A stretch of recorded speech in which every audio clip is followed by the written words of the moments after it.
Salam kerahiman. Hari ini kita ketemu lagi di 3 Oktober.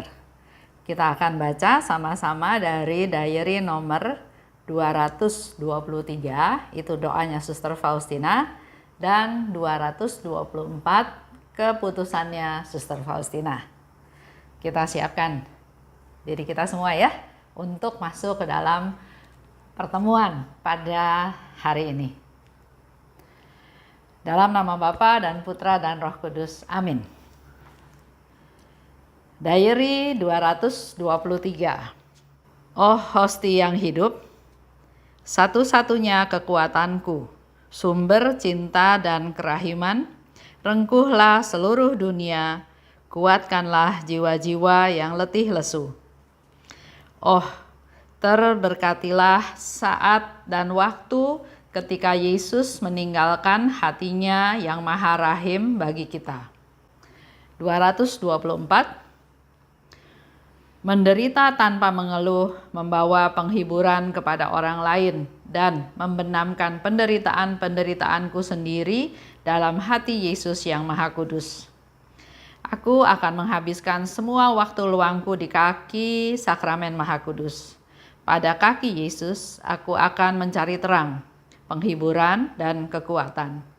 Tanpa henti aku akan mengungkapkan rasa syukurku kepada Allah karena kerahimannya yang besar kepadaku.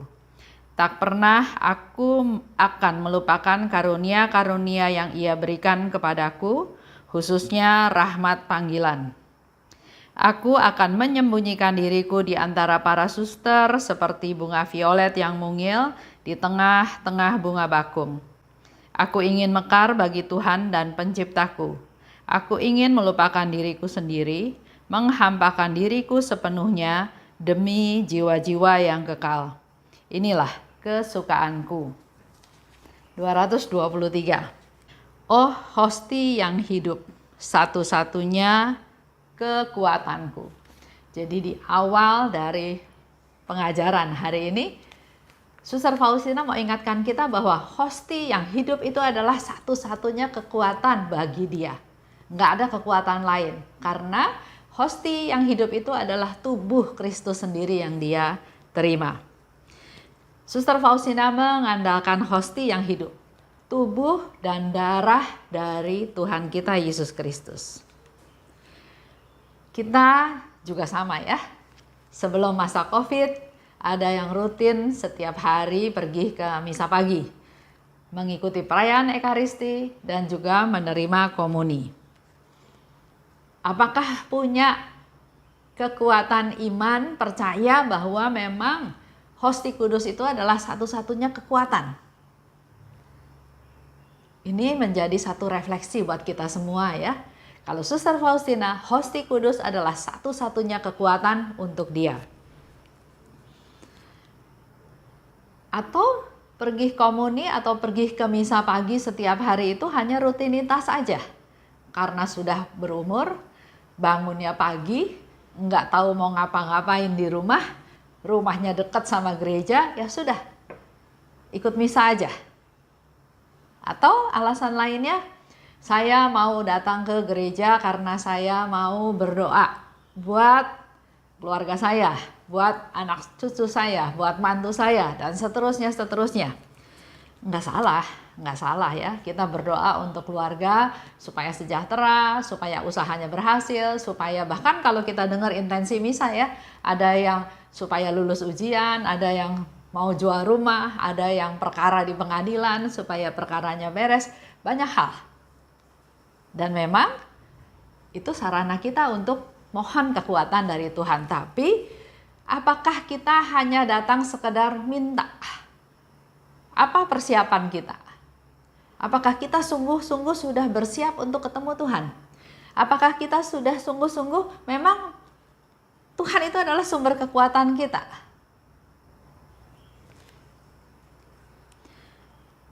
Dalam masa COVID ini, lebih banyak lagi masalah yang ada ya. Ada yang di PHK, ada yang sakit, bahkan saya baru dengar beberapa hari yang lalu ada teman memberitahu bahwa suaminya meninggal. Harusnya masih muda. Saya tanya kenapa meninggal? sakit jantung. Ada lagi yang memberi kabar bahwa suaminya harus masuk rumah sakit karena jatuh. Jadi banyak kejadian yang kita alami atau kita dengar dalam akhir-akhir ini ya.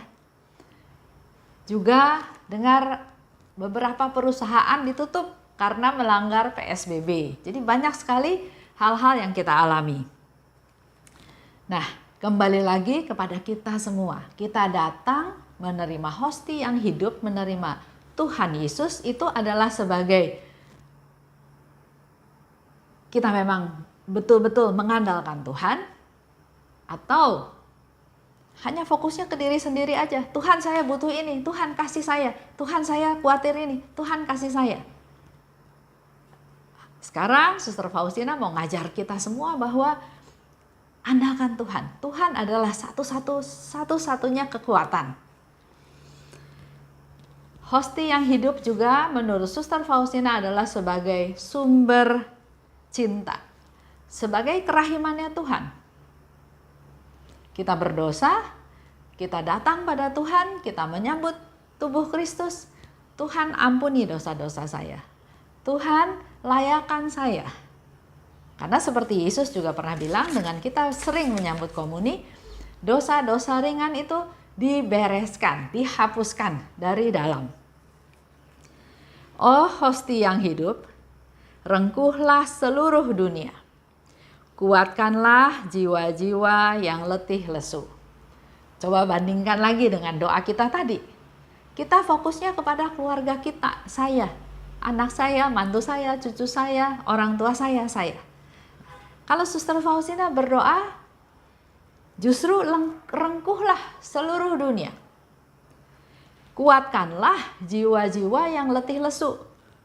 Nggak perlu kita kenal kan jiwa-jiwa tersebut. Tapi pasti ada jiwa-jiwa yang letih lesu. Apalagi dalam masa COVID seperti ini. Yang sakit, kena corona. Memang di satu pihak jangan terlalu khawatir. Karena corona itu bukan sesuatu yang mematikan. Kalau kondisi badan kita sehat, sama seperti flu. Kita tenang, kita happy, kita makan vitamin, imunitas kita naik, kita sembuh. Tapi karena begitu banyak isu yang membuat orang jadi takut. Begitu kena corona bayangannya, wah pasti mati. Sama seperti orang kasih tahu sakit kanker, wah udah pasti mati. Padahal masih banyak yang survive, yang bisa hidup, malah jadi sehat karena penyakit-penyakit tersebut. Nah, Suster Faustina ngajak kita semua untuk berdoa buat mereka yang letih lesu. Yang merasa putus asa, yang tidak ada harapan, yang sakit, yang sendirian, yang terisolasi, yang banyak hal. Mari kita gunakan waktu kita untuk berdoa buat mereka-mereka semua yang butuh doa kita.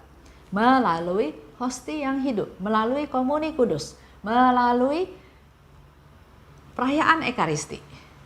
Ini juga menjadi PR kita buat kita semua ya. Untuk peduli kepada orang lain. Contoh sederhana. Saya punya kios ya di salah satu mall. Sudah disewa selama 2 tahun. Tapi karena masa COVID seperti ini, maka si penyewa berusaha atau mohon supaya transaksinya dibatalkan. Padahal saya sudah terima uang sewa 2 tahun tersebut. Dia minta dibatalkan. Kalau dulu misalnya mereka ada masalah dibatalkan, buat saya nggak terlalu masalah karena saya tinggal cari penyewa lain. Tapi sekarang dengan membatalkan, apakah saya bisa cari penyewa lain? Belum tentu juga, karena mallnya pun sepi, mallnya pun barangkali sekarang ditutup karena peraturan PSBB dan lain-lain ya. Tapi di situ saya bilang sama agen, saya nggak mau batal. Uangnya udah saya dapat, resiko sekarang nggak bisa buka atau sepi, ya itu resiko penyewa ya, bukan resiko pemilik. Tapi di satu pihak, dia ada masalah dengan keuangannya, dengan kehidupannya. Sementara kalau bicara hak, saya nggak perlu kembalikan uangnya.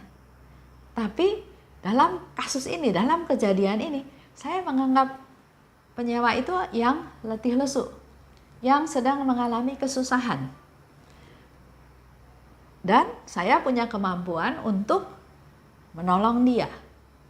Jadi akhirnya saya bilang sama agennya, oke, kalau begitu transaksinya batal, ganti ruginya sesuai dengan apa yang dia harapkan, apa yang dia minta. Karena kalau tanya dari saya nggak mau rugi dalam tanda kutip ya. Tapi karena dia perlu, sejauh apa dia mau memberikan ganti rugi tersebut. Di situ kira-kira satu cerita di mana ya saya jadi rugi dalam tanda kutip karena uang sewa yang saya sudah terima harus saya kembalikan sebagian. Dan nggak ada satu jaminan bahwa unit itu akan kesewa lagi dalam waktu beberapa bulan atau mungkin dalam waktu setahun atau seperti apa, saya nggak ada gambaran ya. Tapi di situ saya merasa oke, orang ini harus dibantu dan saya bisa bantu. Jadi bukan soal hak dan kewajiban, bukan soal menang kalah, tapi kalau bisa bantu, ayo bantu. Itu sedikit cerita ya. Di situ Suster Faustina bilang lagi, kalau dia menderita, dia juga mau menderita tanpa mengeluh. Dia harus bisa menjadi pembawa penghiburan buat orang lain. Dan kesusahan dia, penderitaan dia mau benamkan hanya dalam hati Yesus saja. Itu yang dilakukan oleh Suster Faustina. Pada kaki Yesus, dia mencari terang. Dia mencari penghiburan dan dia mencari kekuatan. Di dalam adorasi, di dalam sakramen Maha Kudus. Suster Faustina menyembunyikan diri. Dia katakan seperti bunga violet kecil di tengah bunga bakung. Bunga bakung kita tahu ya, bunga bakung itu besar, bagus, indah. Nah, bunga violet ini tumbuh di antara atau di sekitar atau di antara bunga bakung tersebut. Violet kecil, enggak kelihatan. Suster Faustina mau dia hidup seperti bunga violet tersebut. Nggak usah kelihatan bagus, nggak usah kelihatan hebat ya. Tapi yang dia mau adalah hanya Tuhan, hanya mekar buat Tuhan. Dia mau orang melupakan dia, nggak usah peduliin dia. Dia bukan orang yang penting, dia bukan orang yang hebat. Bahkan dia bilang, saya mau menghampakan diri demi jiwa-jiwa yang kekal. Dan itulah kesukaanku. Nah, kita refleksi dengan diri kita, apa yang menjadi kesukaan kita? Masih hal-hal yang kelihatan? Hal-hal duniawi? Atau setelah beberapa bulan kita makin kenal lagi dengan Suster Faustina, mari kita meneladan hidupnya Suster Faustina. Hening, tersembunyi, tidak kelihatan, tidak pamer, bahkan dia mempersembahkan seluruh hidupnya untuk orang lain, untuk keselamatan jiwa-jiwa. Itu aja yang jadi bahan renungan kita hari ini. Kita tutup ya dengan doa. Dalam nama Bapa dan Putra dan Roh Kudus, amin. Allah Bapa yang maha baik, terima kasih Bapa atas rahmat dan belas kasih-Mu yang Kau berikan kepada kami. Dan pada hari ini kami juga kembali belajar dari Suster Faustina untuk menjadi orang yang rendah hati. Mau memberikan dirinya, waktunya, pikirannya, seluruh aktivitasnya, mati raganya menjadi silih untuk kepentingan jiwa-jiwa, untuk kepentingan jiwa-jiwa yang membutuhkan doa-doanya Suster Faustina untuk keselamatan mereka. Suster Faustina juga bukan orang yang ingin dikenal hebat, terkenal, besar, tapi dia ingin menjadi bunga violet kecil di antara bunga bakung yang hanya Engkau saja yang tahu ya Tuhan, yang mekar hanya untuk-Mu saja Tuhan. Oleh sebab itu kami juga mau belajar rendah hati. Kalau kami dalam hidup kami sehari-hari masih menyombongkan diri, tegur kami Tuhan, ampuni kami, karena segala hal yang kami lakukan tidak berkenan kepadamu.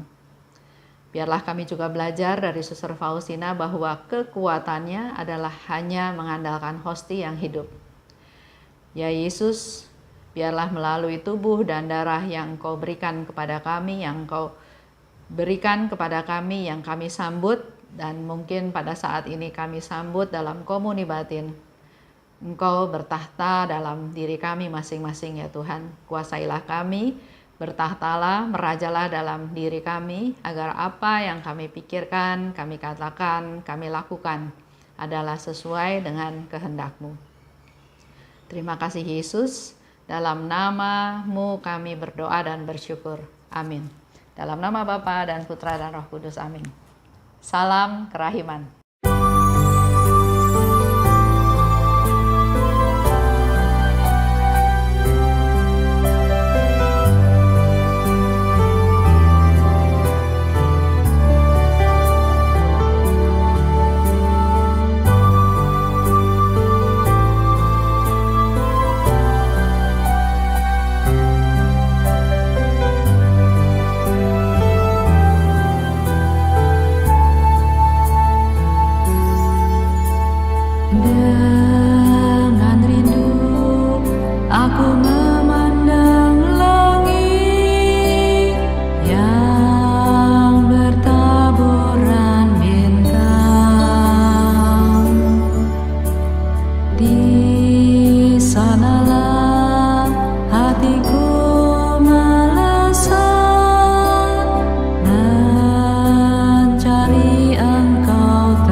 agar jiwaku yang terbakar